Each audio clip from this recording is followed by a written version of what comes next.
আসসালামু আলাইকুম বন্ধুরা, দেখেন আপনাদের একটি অসাধারণ জিনিস দেখাবো। এই দেখেন একটি গাছের বাগান। এই গাছটা কোনো সাধারণ গাছ নয়। এই দেখেন এই গাছ থেকে কোষ বের হয়ে এই দেখেন বিভিন্ন ধরনের রবারের জিনিস তৈরি হয়। দেখেন আমাদের সিলেটের বাগানে এগুলো থাকে। দেখেন ওইটা দিয়ে বিভিন্ন ধরনের জিনিস তৈরি হয়। এই দেখেন এটা দিয়ে কত সুন্দর বিভিন্ন ধরনের জিনিস তৈরি হয়, রাবারের মাল তৈরি হয়। এই দেখেন এটা একটি বাগান। এই দেখেন কত সুন্দর কোষ বের হয়ে আসে।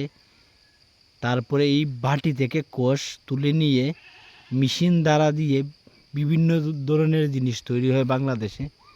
দেখেন আপনারা এদিকে এরকম আছে কিনা একটু কমেন্টের মাধ্যমে জানাবেন। জায়গাটা বেশ সুন্দর, তাই আমি ভিডিও করে নিলাম। দেখেন বন্ধুরা, এই দেখেন কোষটা বের হয়ে পুটা পুটা করে এই বাটিতে পড়ে।